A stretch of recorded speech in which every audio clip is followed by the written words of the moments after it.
That's it. That's my whole response. Thanks for watching. Kidding.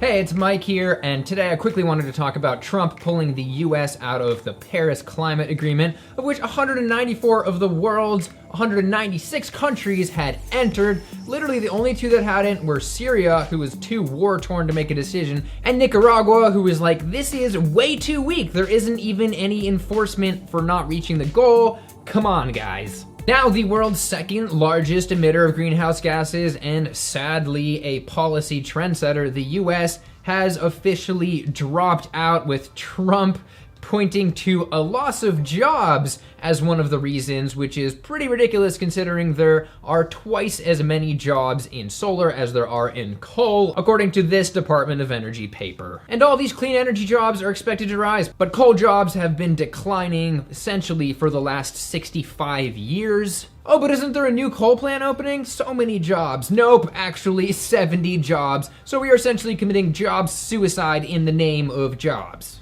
But other than how factually incorrect the reason for dropping out was, I'm not here to talk about jobs. I'm here to talk about how, as a vegan, I'm double miffed about this. Number one, I get to be mad about how we dropped out of the agreement, and number two, I get to be mad about how people are so much more mad about dropping out of the agreement than they are about possibly the largest emitter of greenhouse gas on Earth, animal agriculture. To the first point, the agreement would have meant a 26 to 28% reductions in greenhouse gases for the US from 2005 levels by 2025. That's some good reduction. That is a reason to be mad, yes. But to my second point of contention, coincidentally, if you average the three main reports on the topic, the two UN papers and the World Watch paper, you get 27% of all emissions are from animal agriculture. So in percentage, it's completely equal to the US's abandoned goals from the Paris Agreement,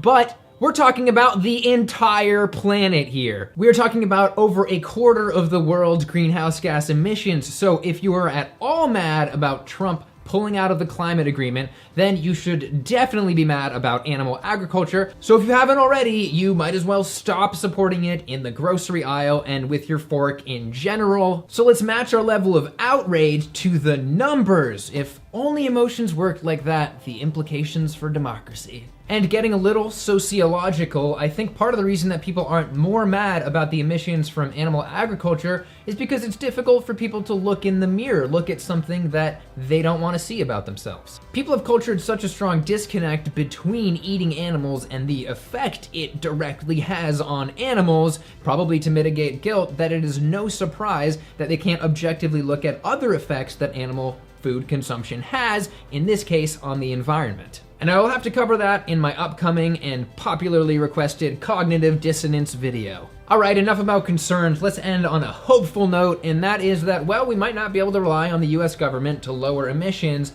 We still can.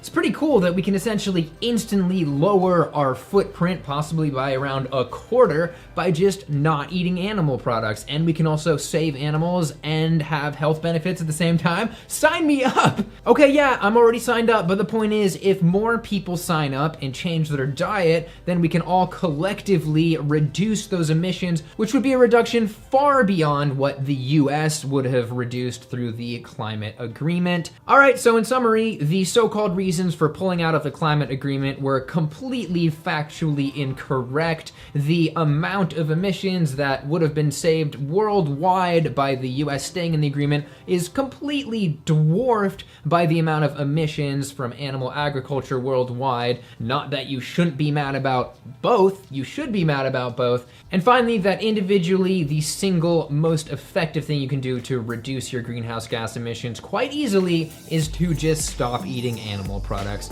All right, that's it for today. I normally stay out of all this politics stuff, but this one was about the environment. It transcended politics, so I had to cover it. Okay, thanks for watching. Let me know down below what your thoughts are. Feel free to like and click on stuff below the video. All right, see you next time.